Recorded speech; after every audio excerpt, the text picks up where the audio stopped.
জালি খান এত ছোট করে বানে যে ঢালাই করিয়েছে, ঢালাই করি দিবে, এটা কিসের জন্য দিবে আর এটা কোন জায়গায় ব্যবহার করবে আজকে মই ভিডিওর মাধ্যমে এটা দেখাম। একসাথে বহুত কটা মানে তোমাক কামের বিষয় দেখে থাকিম, তোমরা স্কিপ না করে ভালো করে ভিডিওটা দেখবেন মনোযোগ দিয়ে। হ্যালো ভিউয়ার্স, আমি আজকে একটা নতুন ভিডিও নিয়ে আসলাম। আজকে যে ভিডিওটা আপনাদের কাছে নিয়ে আসছি, এই ছোট জালিখান যে দেখা পেতেছেন, এই জালিখান কোন জায়গায় দিব, আর ট্যাঙ্কিতে গাঁথনি হয়ে গেছে, কিভাবে গাঁথনি হয়ে গেছে, কতদিন রাখতে হয়, প্লাস্টার করার আগে কি কি করতে হয়, আরও অন্য অন্য কামও আজকে আমি আপনাদের কাছে দেখাবো, খুব ভালো করে দেখাবো। ভিডিওটা যদি ভালো লাগে লাইক করবা, শেয়ার করবা বেশি বেশি, যাতে অন্যরাও দেখতে পারে। কেউ যদি নতুন চ্যানেলে এসে থাকে চ্যানেলটা সাবস্ক্রাইব করে নেবা। আমি রোজ একটা করে ভিডিও দিয়ে থাকি। আর বর্তমান ধরে নাও মাঝে মাঝে একটা করে গ্যাপ হইতেছে, কামের চাপ পড়ছে বেশি। তো যাই হোক, ভিডিওটা যদি ভালো লাগে লাইক করবা। আড্ডা যে খাইন্দা আছে কিভাবে মাটি গিলে তুলতেছে আমি আপনাদেরকে দেখাইতেছি, কারণ বহুত বড় গাড্ডা এটা হয়ে গেছে। মানে তলে দেখো কত জাবরা আছে। তো এই তোমরা অল্প খাইন্দা যে জাবরা গিলে তুলবা না, বা অমন করে যদি আমি জাবরার উপরে থাকতে সোলিং টোলিং বাইরে ঢালাই ঢালাই করে যদি বিল্ডিং এর পোস্টটা বসাইতাম, তাহলে কিন্তু অসুবিধা হইতো। কয়দিন পর ওটা জায়গা ডাইবা গেত। যার ধরে খুব ভালো করে মাইন্ড দিয়ে দেখবা যে গাড্ডাটা 4 ফুট খান দিলাম, তার তলে কি আছে না নাই, কেমন করে টেস্টিং করবা। রড একটা ভিতরে গাইরা দিয়া ভালো করে দেখবা যে কোনো জাবরা টাবরা আছে নাকি। তো এই ধরনের কাম গেলে তোমরা খুব ভালো করে চেক করে দেখবা। যেমন জালি টালি এদিকে বাইন্দে থোয়া হয়েছে, এদিকেও রেডি করে থোয়া হয়েছে, এদিকে কাম করতেছে, এদিকে পোস্ট টোস্ট বাইন্দে রেডি করে থোয়া হয়েছে। তো এই ধরনের কাম গেলে আমি যে কইরা থাকি আপনাদেরকে দেখে থাকি। আজকে যে ট্যাঙ্কিতে আমি কইছিলাম আপনাদের কাছে যে ট্যাঙ্কিতে দেখামু, ট্যাঙ্কিতে কি ধরনের কামগুলো হয়েছে, খোপ কয়টা হয়েছে, আরও কিসের জন্যে মানে ট্যাঙ্কিতে এতগুলো খোপ করা হল, আমি এর আগেও ভিডিওটা বুঝা দিছি। এটা পাইপ একটা থাকতো, এদিকে একটা খোপ হইলো, এদিকে দেখো ট্যাঙ্কিটার তলে মানে খালি আছে, আর এইদিকে গ্যাপ আছে, এইদিকেও একটা গ্যাপ আছে। তো এইদিকেও পাইপ একটা যাব। তো এই ধরনের ট্যাঙ্কি গিলে সিস্টেমেটিক হয়ে আছে। এই দুইটা ট্যাঙ্কি মিলে একটা, আর উঠে হবে একটা। এখানে পাঙ্খা ওয়ালখান হবো, এটা যেমন ঢালাই গিলে করতেছে, এটা পাঙ্খা ওয়ালটা হবো। এটা বেশি মোটা লাগে না। এই ওয়ালটা তোমার সাপোর্ট দিব, খুব ভালো সাপোর্ট করে, যেটা নাকি ট্যাঙ্কির ভিতরে পোক একটা থাকে।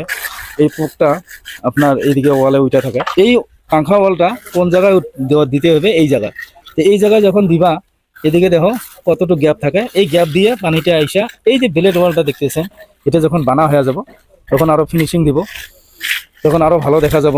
আর এদিকে দেখো বিমটে ঢালবো, তার জন্য ইট দিয়ে গাঁথনি করে কিভাবে দিয়ে দেওয়া হয়েছে। তো আমি একটা একটা করে সবগুলো দেখাইতেছি। আপনারা ভিডিওটা ভালো লাগলে লাইক করে দেবা, শেয়ার করে দিবা বেশি বেশি, যাতে অন্যরা দেখতে পারে। কেউ যদি নতুন চ্যানেলে এসে থাকেন চ্যানেলটা সাবস্ক্রাইব করে নেবা।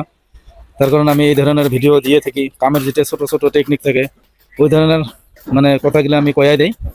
তা আমি অল্প ওই জায়গায় যে দেখতেছি যে কিভাবে সোলিংগুলা কইরা, কিভাবে লেভেলটা মিলা, কিভাবে কামগুলা করতেছে আমি আপনাদেরকে দেখাইতেছি। এই জায়গায় যে ইট দিয়ে গাঁথনি করে দিতেছে, এই জায়গায় আগে দুরমুস মাইরা দিছে, মাটিটা টাইট করে নিছে লেভেলটা কইরা।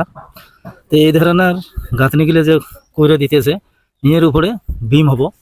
তো বিম যখন হবো, যখন তক্তাটা সাইডে লাগাইবো পারফেক্ট হবো। তো এটা কিন্তু খুব কাম করার আগে মেজারমেন্ট করে নেবা।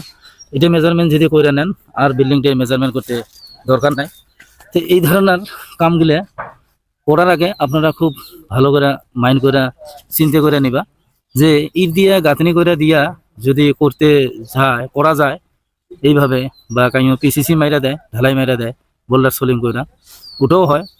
ওটা দিলে কি খরচাটা অল্প বাড়ে।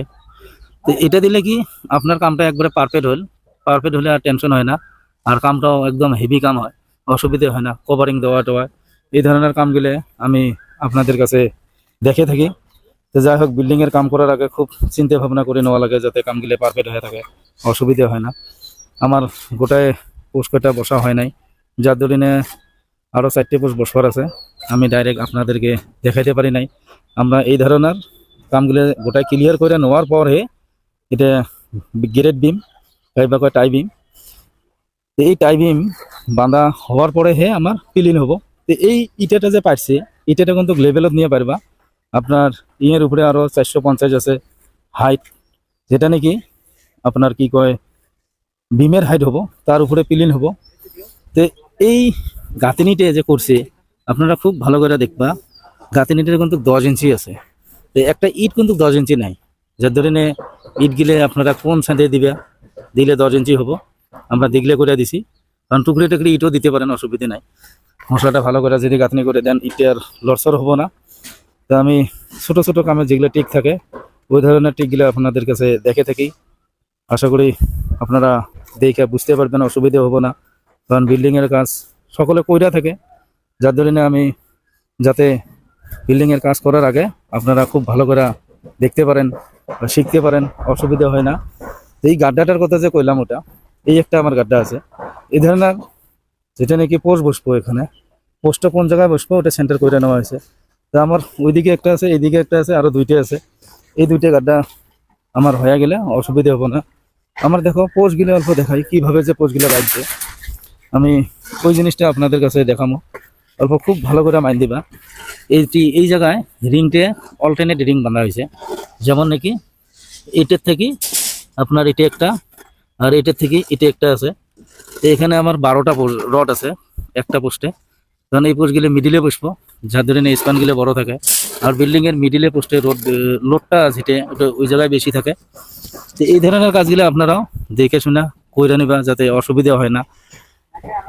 আমি ছোট ছোট যেগুলো কামের টেকনিক থেকে ওটা আপনাদের কাছে ভালো করে বুঝে দিলাম। যদি ভিডিওটা ভালো লাগে লাইক করে। এটা খোঁড়ার আগে আমরা এইদিকে বোল্ডারও আনি রেডি করে রাখছি। গাড্ডাটা খোঁড়া হওয়ার সঙ্গে সঙ্গে এখানে বোল্ডার দিব, বোল্ডার দিয়ে এটা পিসিসি মাইরা দিব, তারপরে এটার কাম শেষ। আপনারাও পিসিসিতে মাইরা নিবা, যাতে অসুবিধা হয় না।